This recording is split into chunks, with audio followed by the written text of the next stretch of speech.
तो ये form design कर कर फिर खेती के एक एक शास्त्र का प्रॉब्लम हमने सॉल्व किया कि मिट्टी कैसे बनती है, पानी कैसे बनती है, बीज कैसे बनते हैं, क्रॉप रोटेशन कैसा होना चाहिए, लेबर रिलेशंस क्या है। ये सब 5 शास्त्रों का मार्केटिंग के साथ जोड़कर हम आगे बढ़ते हैं तो खुशहाली की ओर जाते हैं।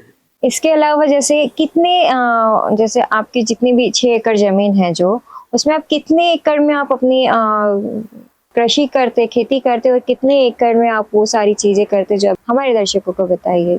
मेरी कुल भूमि 15 एकड़ है जी। ये 15 एकड़ में जब मैं नेचर की करोड़ों साल की स्टडी की तो यहाँ पे एक फॉर्म डिजाइन बनाया हुआ है। वो फॉर्म डिजाइन का नाम ही नेचर फार्मिंग है। यहाँ पे 2% भूभाग के ऊपर मैं पशुपालन करता हूँ। नेचर में 3% भूभाग के सारे पशुओं को एकत्रित कर दो तो ठीक है, मेरा भी दायित्व यह है कि मुझे यहाँ पे करोड़ों साल का नेचर जब खड़ा करना है तो उसके अनुरूप मेरे खेत की डिजाइन करनी पड़ेगी।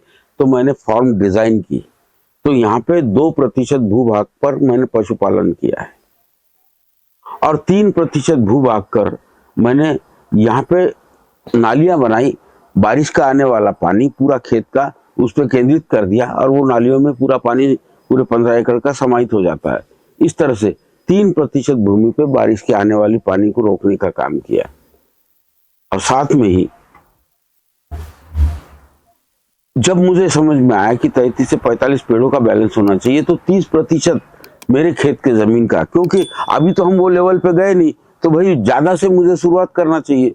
अगर हम जिस दिन जंगल 33% बना लेंगे तब मुझे इसकी जरूरत उतनी नहीं होगी, लेकिन आज तो बहुत जरूरत है, जंगल इससे आगे नहीं बढ़ा पाएंगे हम, तो अब खेतों से जंगल का निर्माण करना पड़ेगा।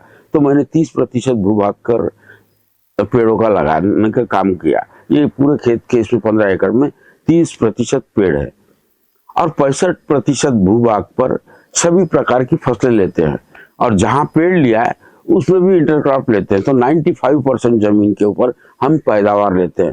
पेड़ भी ऐसे लगाए जिनसे हमें पैदावार मिलेगी। इस तरह से 30 और 65 95% इनको सपोर्ट कौन करता है, ये समझ में आया कि मैं जो 2% के ऊपर पशुपालन करता हूँ, गोपालन करता हूँ, उसके गोबर का और गोमूत्र का उपयोग जब मेरे भूमि पर करता हूँ तो वहां की पैदावार बढ़ जाती है।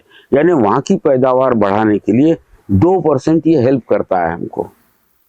अब 3% मैंने पानी रोक दिया खेत का, खेत में वो ग्राउंड वाटर में कन्वर्ट हुआ तो मेरा ग्राउंड वाटर रिचार्ज हुआ।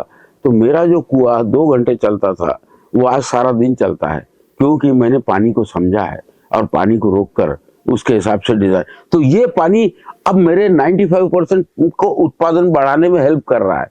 तो आने वाले कल का हम ग्रीन रेवोल्यूशन जो देखेंगे, नया रेवोल्यूशन देखेंगे, वो पानी से आएगा।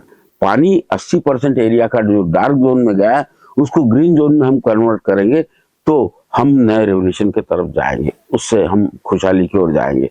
तो ये फॉर्म डिजाइन कर कर फिर खेती के एक एक शास्त्र का प्रॉब्लम हमने सॉल्व किया कि मिट्टी कैसे बनती है, पानी कैसे बनती है, बीज कैसे बनते हैं, क्रॉप रोटेशन कैसा होना चाहिए, लेबर रिलेशंस क्या है। ये सब 5 शास्त्रों का मार्केटिंग के साथ जोड़कर हम आगे बढ़ते हैं तो खुशहाली की ओर जाते हैं।